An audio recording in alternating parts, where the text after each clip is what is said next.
নমস্কার বন্ধুগণ। আমি আজকের আবার চলে এলাম আমার গল্পের ঝুলি নিয়ে। এখন আমি তোমাদের বলবো ছিন্নপত্রের গল্প। আজ ছিন্নপত্রের গল্পের সংখ্যা ৯৬। আর এই পত্র তিনি লিখেছেন কলকাতাতেই। পত্র লেখার তারিখ ২১শে আগস্ট ১৮৯৩ সাল। তাহলে চলো বন্ধু, ১৮৯৩ সালের কলকাতার কিছুটা খোঁজ খবর আমরা নিয়ে নিই। আজ কতকগুলো খবরের কাগজের কাঁচি ছাঁটা টুকরো পাওয়া গেল। কোথায় প্যারিসের আর্টিস্ট সম্প্রদায়ের উদ্দাম উন্মত্ততা, আবার কোথাও আমার কালীগ্রামের সরল চাষি প্রজাদের দুঃখদৈন্য নিবেদন। আমার কাছে এই সমস্ত দুঃখপীড়িত, অটল বিশ্বাস পরায়ণ, অনুরক্ত প্রজাদের মুখে বড় একটি কোমল মাধুর্য আছে। বাস্তবিক এরা যেন আমার একটি দেশজোড়া বৃহৎ পরিবারের লোক।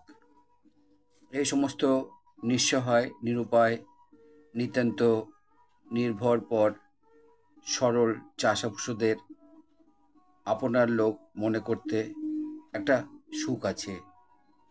এরা অনেক দুঃখ, অনেক ধৈর্য সহকারে সহ্য করেছে, তবু এদের ভালোবাসা কিছুতেই ম্লান হয় না।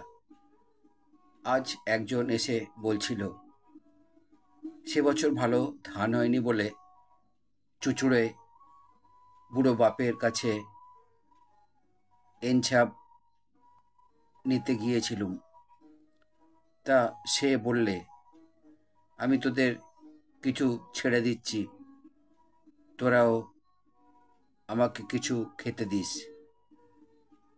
তার কাছে দরবার করতে গিয়েছিলুম বলে সেই মনোবাদে এখানকার আমিন আমাকে ফেরেবি মোকদ্দমা করে ৩ মাস জেল খাটিয়েছিল।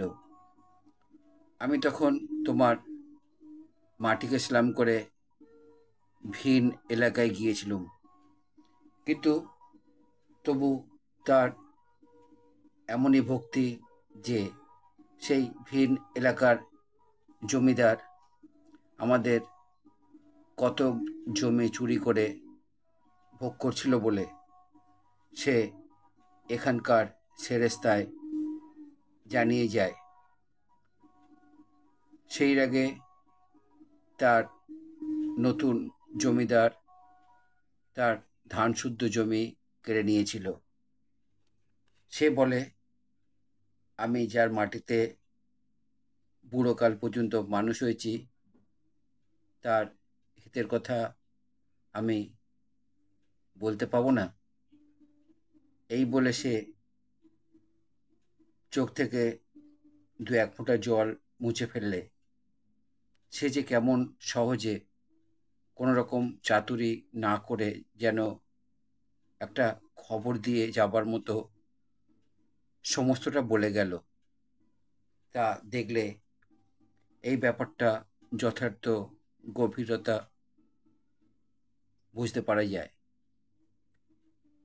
এদের উপর যে আমার কতখানি শ্রদ্ধা হয়, আপনার চেয়ে যে এদের কতখানি ভালো মনে হয়, তা এরা জানে না। কিন্তু তবু প্যারিসের সভ্যতা থেকে কত তফাৎ, সে এর চেয়ে কত কঠিন, কত উজ্জ্বল, কত সুগঠিত।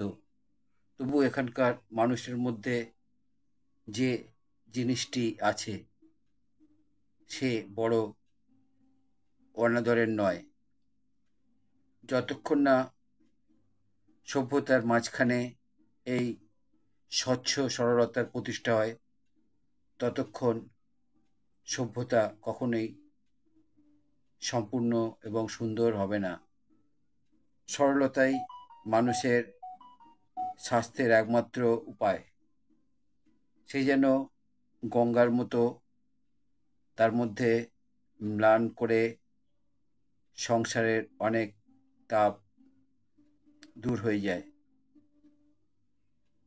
আর ইউরোপ সমস্ত তাপকে যেন লালন করে তুলছে, এবং তার উপর আবার সহস্রবিধ মাদকতা বা মাদকতার কৃত্রিম উত্তাপে আপনাকে রাত্রিদিন উত্তেজিত করে তুলছে।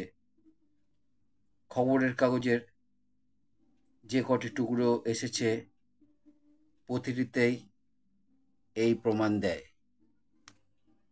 শেষ হলো রবীন্দ্রনাথ ঠাকুরের ৯৬তম ছিন্নপত্র, যে পত্র তিনি লিখেছিলেন কলকাতার ২১শে আগস্ট ১৮৯৩ সাল। আমার আজকের এই ছিন্নপত্র আমার বন্ধুদের কেমন লাগলো জানাবে। যদি তোমাদের ভালো লাগে তাহলে আমার চ্যানেলে এসে লাইক, শেয়ার, কমেন্ট করবে। আমার চ্যানেলে নতুন বন্ধু হলে চ্যানেলটি সাবস্ক্রাইব করবে, এবং নতুন পুরানো সব বন্ধুর কাছেই আমার একান্ত অনুরোধ, আমার চ্যানেলের বেল আইকনটা অন করে রাখবে। তাহলে আমার পাঠানো সমস্ত প্রোগ্রাম খুব সহজেই তোমাদের কাছে পৌঁছে যাবে। আবার নতুন গল্প নিয়ে, নতুন ভিডিও নিয়ে, নতুন ছিন্নপত্র নিয়ে আমি তোমাদের কাছে ফিরে আসব। খুব ভালো থেকো বন্ধুরা, আমার চ্যানেলে থেকো, আমাকে তোমাদের সঙ্গে রেখো।